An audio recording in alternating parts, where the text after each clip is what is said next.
Chapter 1. Day 1. The Lord be with you. Darrell Miller's shoulders were hunched against the bite of the early December wind, and his collar was turned up to shield his face.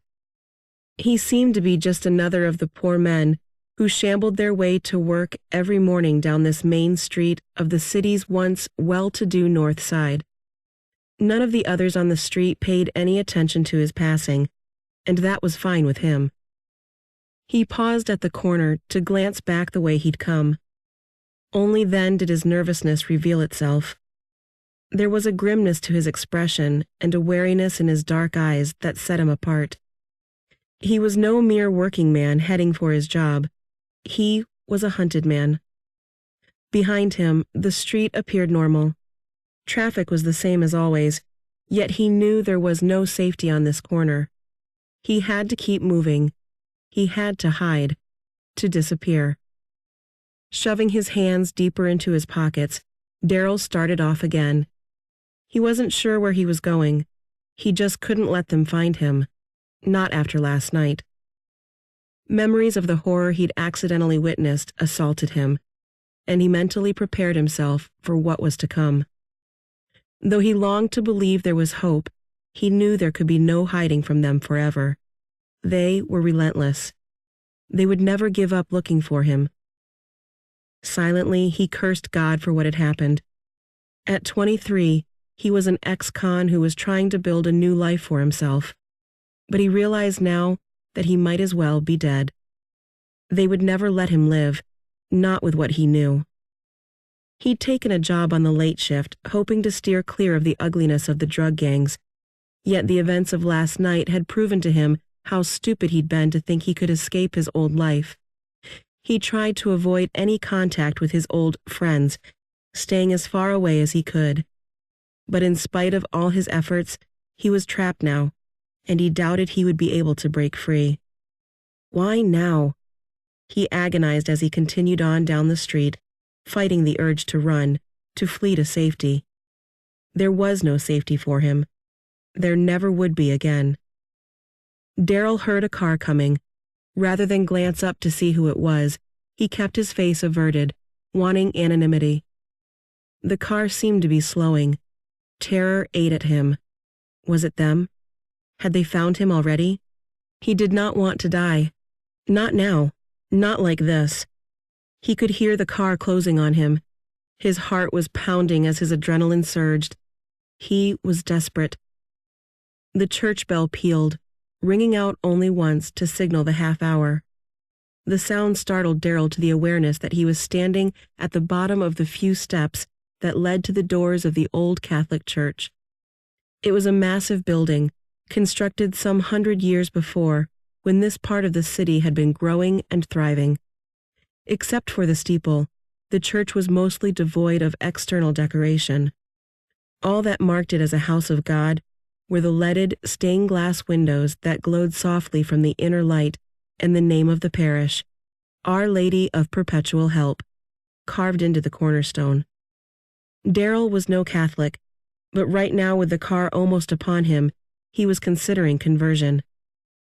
Desperate for a place to hide, he climbed the few steps and let himself in. The heavy door closed solidly behind him, and he was enveloped by a sense of warmth and safety. "The Lord be with you," a priest intoned from the altar. "And also with you," the answer of the sparse gathering of parishioners seated randomly in the pews for the daily 6:30 Mass echoed in the cavernous interior. The church had been there forever for all Darrell knew, but he'd never been inside it before. The beauty of the place surprised him, but he didn't have time to think about it. He needed to disappear, to vanish. He moved forward a few rows and slid into a pew close to a side door in case he needed to make a quick exit. There were several other worshippers nearby, but he didn't pay any attention to them. He faced forward. He did not look back. For all that most of this part of town was starting to fall down, Our Lady of Perpetual Help Church stood as testimony to the beauty that could still exist in the world. The ceilings were high and arched. The walls were painted pristine white, and the ornate trim was gilded. Biblical scenes were highlighted in a rainbow of colors in the stained glass windows, and the faint scent of incense hung in the air. There was something different about this place, something otherworldly. Darryl had no idea what Catholics did, except kneel and stand and kneel and sit. He figured as long as he was halfway hidden there in a side pew, he could watch the others, follow their example, and look as if he belonged. The front door opened again, and Darryl tensed. He cast a glance in that direction, fearing it was his pursuers, dreading what might happen next. He was prepared to run, to flee for his life. Despair threatened to overwhelm him. Was he not even safe here in this house of God? Was there no haven, no safety for him? Even as the questions tormented him, he knew the answer. He edged closer to the aisle, watching, waiting. A woman appeared, moving slowly up the aisle. Her movements were awkward, for she was burdened by the life she carried within her. Darryl almost let out an audible sigh of relief. It was just a pregnant woman. The woman felt his gaze upon her and glanced his way. She smiled at him, the smile transforming her weary expression into one of warmth and beauty. She mouthed a silent hello to him as she slipped into the pew just ahead of him. Darryl pretended to turn his attention back to the altar, but he studied the woman for a moment out of the corner of his eye. She was young and pretty. It was obvious that she would soon have the baby, for her coat would not button over the mound of her stomach.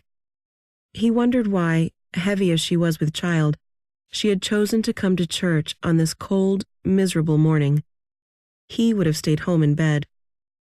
The priest's voice interrupted his thoughts, and Darryl forced himself to pay attention. He remained where he was, biding his time, dreading the moment when the Mass would end and he'd be forced to go back outside. In his heart, he hoped the service would last forever. At least in this place, he knew he was safe. Jenny Emerson was glad when the reading began and she could sit down. As hard as the pew was, it still felt good to be off her feet. She took a deep breath, searching for calm, seeking inner peace, but found none. Instead, the same terrifying thoughts that had hounded her for days echoed in her mind. How had she let her life come to this? She was 22 years old. She should have known better. What was she going to do? With an effort, Jenny fought down the black, strangling fear that had been threatening to overwhelm her. Focusing instead on the reading, she concentrated on the words of hope and prayed that they were meant for her. Her baby gave a vigorous kick, and Jenny rested a hand on her stomach in a loving caress. With a kick like that, she was almost certain the child was a boy. They had done a test at the clinic, and the nurses knew the baby's sex, but she had refused to be told. She wanted to learn at the time of birth. Birth should be exciting and thrilling, and happy and... For one moment, the dreamer in Jenny allowed her to pretend that all was right in her world. Then the truth of her situation returned, just as it always did. She was almost ready. In a few weeks, she would be giving birth. Jenny's mouth twisted bitterly as she struggled to hold back the scalding tears that threatened. There could be no avoiding the truth. There weren't always happily ever after endings. Jenny sighed. She had come to Mass today because the end was near, and she had to make a decision. Soon, very soon, she would give birth to the beautiful child she carried. Her baby. She smiled faintly, her face lighting with inner beauty for an instant, before she frowned at the thought of the baby's father, the man she loved, or at least had thought she loved, Mark.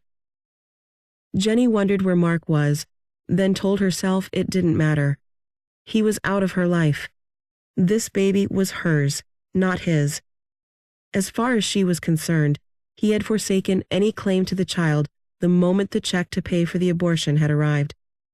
Their last conversation was still clear in her mind and painful to remember, even after all this time.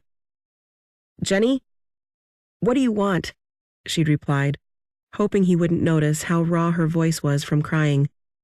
"Did you get the check?" It came yesterday. She'd kept her answers short, not trusting herself to say more, afraid of what she might blurt out, of what she might reveal. Are you taking care of it? At his refusal to say the word baby or abortion, anger had grown within her. She'd used that powerful, sustaining emotion to get through the rest of the conversation and through the rest of these last few months. Don't worry, Mark, she'd managed with tight control. I'll take care of it. You don't have a thing to worry about. Jenny, he'd sounded concerned, and for a moment Jenny let herself hope, but that had been the last time. You don't need me to go with you or anything? My mother said, I don't need you or your mother, Mark. Please don't call me again. There's really no point in our speaking anymore.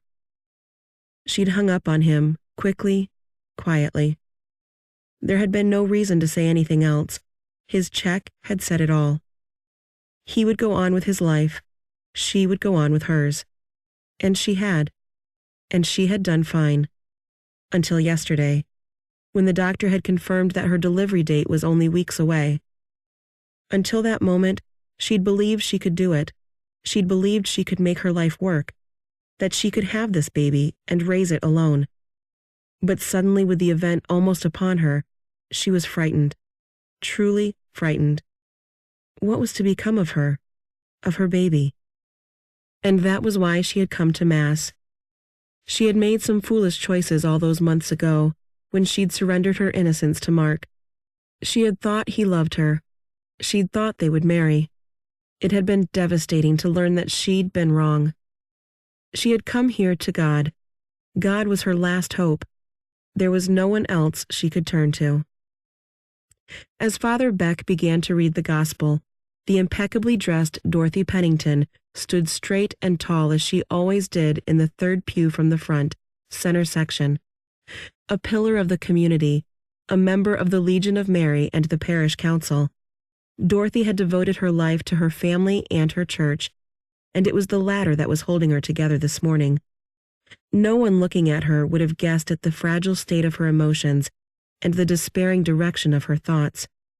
Praise to you, Lord Jesus Christ, she answered as Father Beck concluded the Gospel. Dorothy sat down, smoothing her skirt over her knees in an unconsciously elegant gesture. She knew she should listen to every word of Father Beck's homily. She schooled her expression to one of respectful attention as she gazed up at the priest. But in truth, she couldn't concentrate, not on his sermon, not on anything. Deny it as she might, the pain was there within her, tearing at her heart with savage claws, ravaging her soul, destroying her world.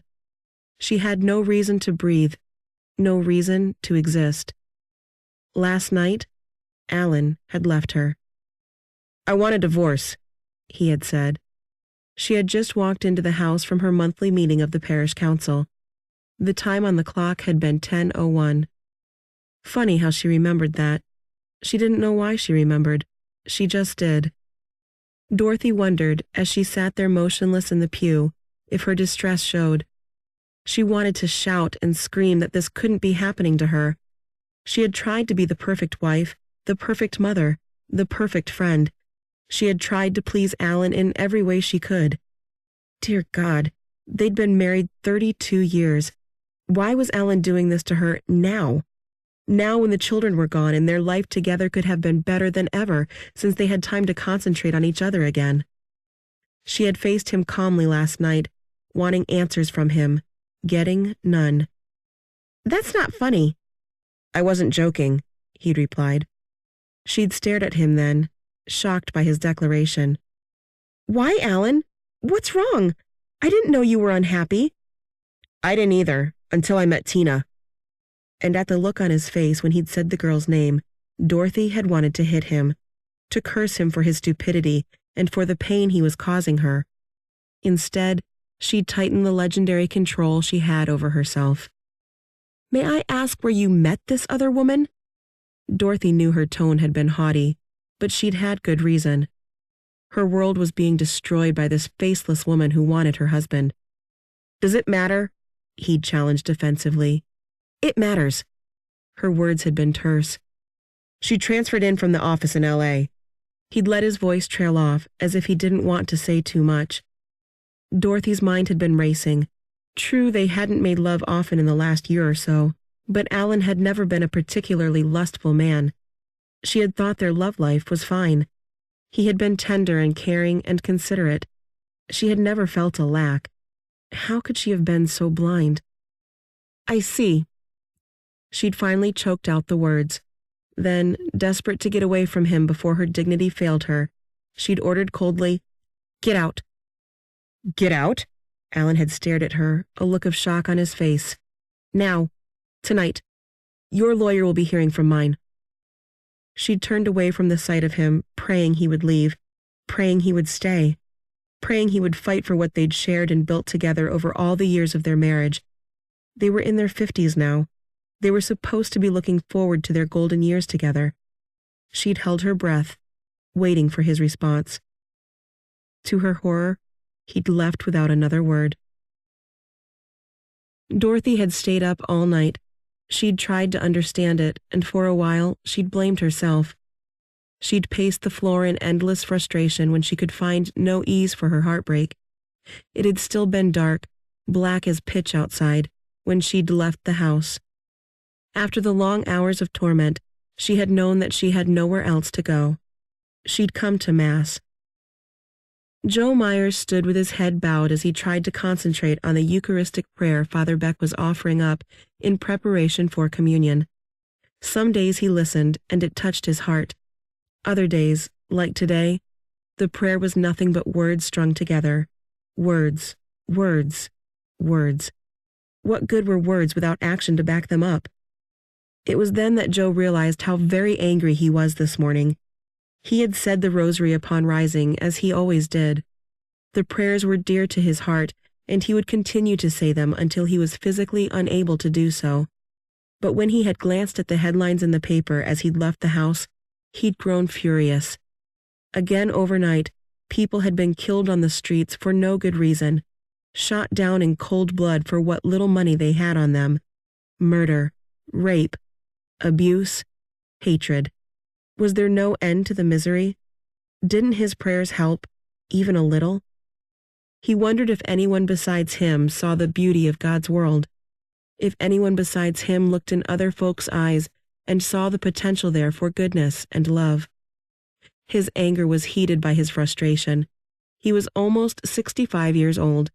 He would soon be going home, and that was just fine with him, as long as God figured he'd done a good job once he got there. But sometimes he felt as if he'd failed in some way, and he didn't know why. Joe counted his blessings as Father Beck prepared to give communion. Joe had Gail, his lovely wife of 40-odd years, and 2 beautiful, happy children, with children of their own. Why had he been so blessed, while others had not? Certainly, Joe knew God well enough to know that he didn't discriminate. God wanted everyone to be happy, and Joe knew he'd certainly been no saint.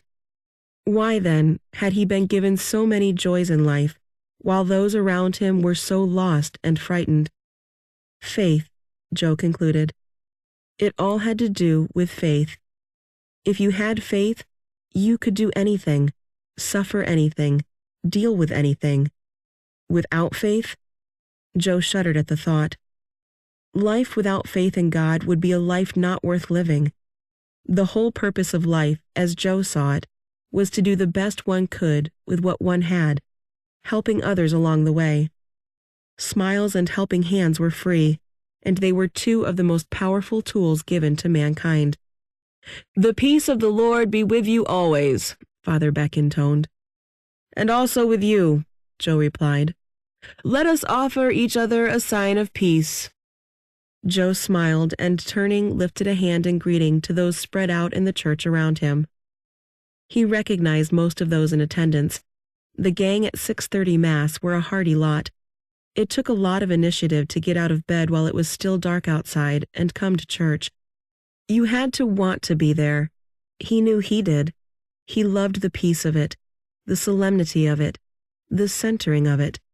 It was, to him, a wonderful thing to begin the day with God and dedicate the day to God. He figured those around him felt that way too. His gaze met Dorothy Pennington's, and they smiled at one another across the width of the church. Joe liked Dorothy. He had worked with her on numerous parish committees and activities. He thought she was one classy lady.